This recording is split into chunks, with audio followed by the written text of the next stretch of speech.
Namaskaram. Right now we are here with our bootcamp mentees, 5-day audit bootcamp, and we are about to discuss digital auditing. That's when we thought maybe if we are doing it along with you, it might help you as well. All right. So one of the important aspects of digital auditing is it is auditing. It is not technology. It is not linked to IT. It is auditing. Okay. The focus should shift to auditing. Now, it is very important for you to start with a freewheeler or brainstorming discussion. The reason being, if you try to directly get into the technicalities, it won't stick. It's like sticking a paper to the wall without the adhesive. So that will fall down, right? So now we are adding some glue before a new concept is getting into your mind. Okay? So the most fundamental way, let's talk about two of the important concepts. One is digital auditing in general. And you have one of the concepts called robotic process automation. It's a part of this chapter. This could come as a 5-marker, either of them. So to begin with, let's say I worked with EY earlier. And okay, probably if I stayed back in EY, I don't know what level would have reached, but everybody who worked with the Big Four would like to become a partner. Let me assume that on the CA day, it's good to have that assumption. So let's say I'm a partner in a Big Four and you are my audit team. We go to a client's place. This is scenario one. We picked up the transaction bunch. So they gave us one single book. Just because we are 5 of us, they would not give us 5 books, right? So it's a one book. Now imagine if I have only, can you give me a ICI book? That you, any book is fine. Yeah. So let's say if this is a material or this is a set of documents which all of us have to read. Now, right now, do you think it is practically feasible? Isn't it awkward if I ask all of you to come closer and go through this? Even if you try going through this, the speed is different, the orientation is different. It's all very different, right? So, at a very fundamental level, this is a difference. Instead, they maintain the book digitally. The same team, if we come here, all I have to do is I'll pick my Mac, I'll open it, you'll also open it. It's not about duplication. It's not just about duplication. It is the ability for all of us to work on the same document at the same time.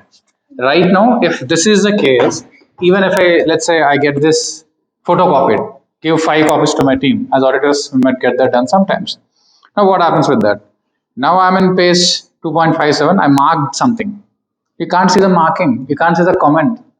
This is as fundamental as, this is the most fundamental way you should start thinking about digital auditing. Because in a regular manual audit, there are challenges. The exact opposite. Now I started with this one. Before we get excited about the digital audit. On the other way around, now this is a book.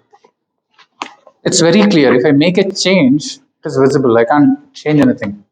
Now let's say somebody gave me a PDF. Now I myself can change something, you can change. So there could be a loss of data integrity. Now one of us can just share that PDF to somewhere. Now we cannot lift this book, right? So confidentiality comes, integrity comes, data hacking comes.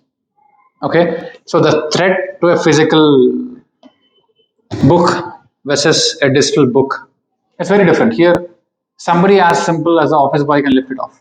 He can if he wants, or he can just open and click pictures. Now for this, I cannot put a lock.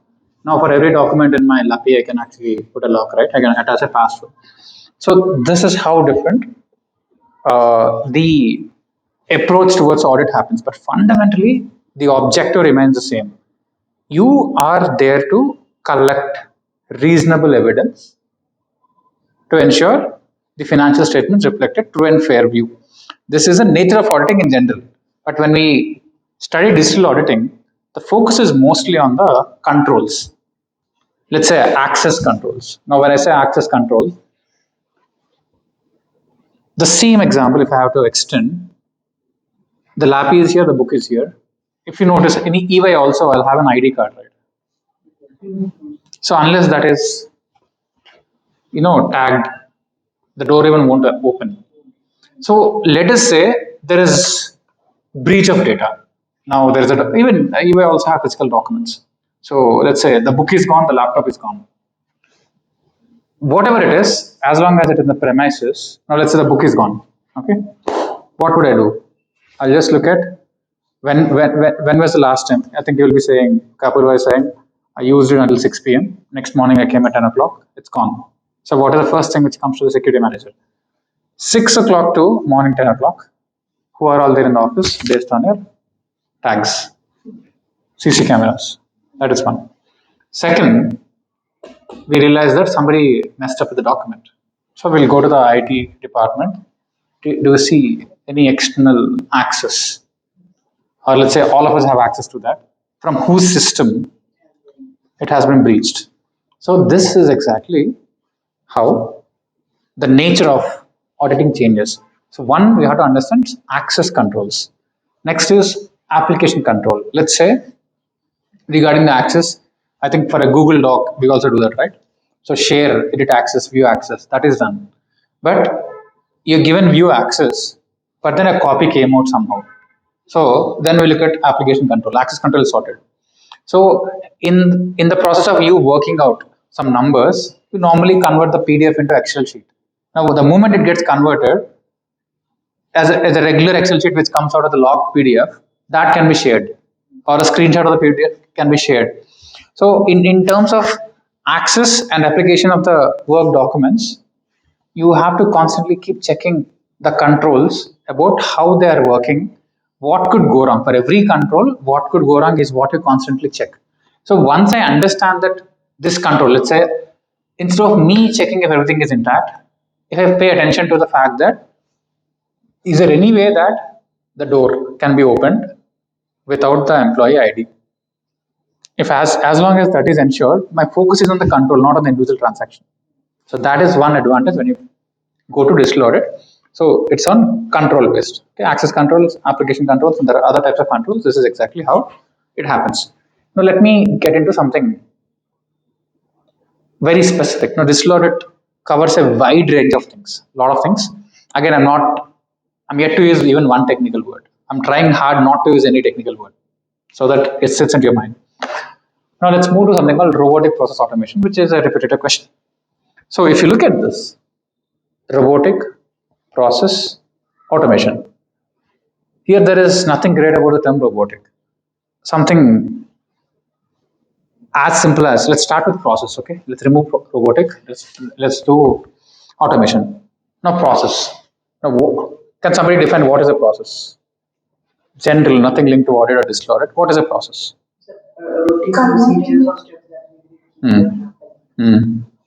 Converting the raw data into the final result. Okay. What do you mean by process? Already for policy is set up, we are following it. Okay. Following some rules. Okay. So at a very basic level, it could be a step-by-step path for a particular object. Let's start with something very basic. Once again, same example. This is an office floor.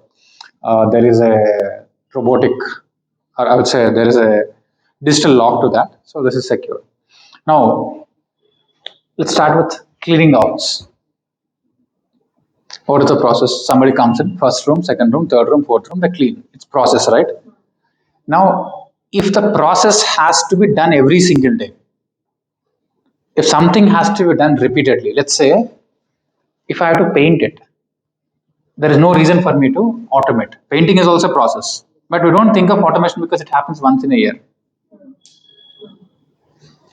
But the cleaning part, it doesn't happen once in a year, it happens every day. So when there is a repetitive process, when the requirement for repetitiveness, that is when you need automation. You'll figure out a way to automate it. Now again, when I say automation, automation is not always digital. Automation can be manual. What is automation? You call a maid, you give her an ID card also. You come every day before 9, this has to be clean. That's how we are doing it, right? And I hardly meet the caretaker. Here, if you see, a lot of things are, even the kitchen and everything. We just gave someone, there is a person. It's manual automation. So again, I may not be technically right here, but I want you to understand that automation should not automatically trigger the use of a machine. Okay, so when I say automation, we are removing the redundancy by bringing some efficiency through a repeated process. That is automation. Now let's bring in a robotic aspect to it, which is a thing, a machine. A robot is a machine which is not a human. So for this, you have a robo cleaner, right? Robo vacuum cleaner. Now you get that, you train it, 3 days, it goes here and there, it understands. So that becomes robotic process automation. It's cleaning. Now, apart along with Chartered Accountant Institute, it's also doctors. Now there is a surgeon, open heart surgeon. He was doing surgeries every single day, every single day, every single day. 20 years passed, 30 years passed. Now he's into 40 years of experience. Now his hands are not so strong, or eyesight would be slightly, here and there. And he also wants to spend time with kids and all of that. And he understands how it has to be done. So now somebody provides dexterity, like robotic hand, which moves like fingers. In fact, one of the IITians in our very close circle is actually doing it. So this is very hard. Now, if we start training this robotic piece of hands, now what he does? Initially, the hands will have a camera. It's like, let's say a robo. It stays, it observes, it takes into consideration of all of this. Maybe they'll attach a biochip to this guy's hands to see the subtlety of how it is. It's a fine motor skill, very fine, subtle motor skill. So initially, probably in the first surgery, it observes, robotic hands observe. Second surgery, one hand of robo, one hand of this guy. Third surgery, robo is doing ECG, just stands. So it becomes an automated process, right? So what is the process? A step-by-step sequence of actions to get a desired objective. Now it is scary when I say cleaning versus surgery. For us it is scary, but for a doctor who does it every now and then, that's how it is. Now I'll get to one more example. Now the current ongoing wars, drones have become very popular as compared to missiles. Now what does this Operation Spiderweb? I'm not getting into the political aspect of what is right or wrong. So somebody sitting in one country sent some drones using remotes, and they went and destroyed some aircrafts. So this is process automation, and you want to do it daily, it becomes a robotic process automation. Every day they go and fly and destroy and come back. So these are the various possibilities. Now when it comes to robotic process automation, let's say in this, what is the audit aspect to it? So first of all, you should ensure the process is right. Now let's look at a audit perspective example. Now you go to one of the popular restaurant chains here. What happens? So manually, you don't write everything and tick and all of that, right? You go, there is Ramesham Cafe, there is a kiosk, right? You can search something, it gives you a bill. This is at the back, front end. You'll take it out, you'll give it to someone. At the back end, the same thing will be generated. So the same, when you first go, when you see the process as a process, you're checking it, before you sit with the books, how is it generated? What if the system is internally not capturing this? So it's additional revenue, right? Now again, the implication will be hit into the bank accounts. But much before that, it's a clear cut. There are some restaurants which do that. Like they give tokens, but they won't capture it. The data gets deleted and nobody knows. Let's say you produce 110 tokens. Now, at the end of the day, they delete the data. It's very easy. It's very simple to do that. They'll only show it as 20. And especially when people used to cash at that point of time, there is no freaking way that somebody can find it, right? So once you look at the process, are there any process gaps? You start there. And then in terms of the automation, is the automation sequence right? And again, it's a kiosk. It's not a robot, it's a kiosk. So once you understand the process, once you understand the controls applicable, then you can come into the picture and see how it has to ideally work and what are the gaps. So this is one aspect of it. And generally, there is something called data integrity. Data integrity, how correct is the data? Let's say when data is coming to you in the format, there is a good chance that it is altered, it is doctored. So the integrity of the data, because right now we don't have the integrity of news. Now recently a war happened. 3 countries got involved. After 12 days, they stopped the war. Next day, all 3 countries said we won the war. So we don't know, because the same video is shown as it happened here, it happened here. So it's very hard to get news with integrity. Data integrity is hard. Information integrity is hard. Similarly, you have to go and check the data integrity first. So in manual scenarios, data integrity, after it has been done, the modification is hard. Once the financials are out, the modification is hard. But creation of falsified accounts is easy here. Now in digital, the data modification after the accounts are created or the numbers are done, it can be easily falsified. But if you go back and check the audit trail, you can easily find out. That is, digital audit trail is far more sustainable and reliable. But the disadvantage is that if, let's say, if I have to withdraw money from your bank account, is it easy for me digitally or manually? Why? Just put it ATM. Okay. Digital, we need password. It will be, What are the chances? What are the chances? Like, let's say you have your checkbook here, and you have your debit card here, and you have your phone. Okay. Now you have a choice of giving only one because the robber doesn't know you have all three. He says, "Give me access to your bank." What would you give? Would you give your checkbook? Would you give your debit card, or would you give your mobile? Why? Less chance of there will be only you can withdraw money in that, but you will not get passwords of that No, you think clearly. You're not thinking clearly. Like when you have a checkbook in your own bank account, you can pull off everything, but you're not thinking clearly. Think about it. Look at it like a real situation.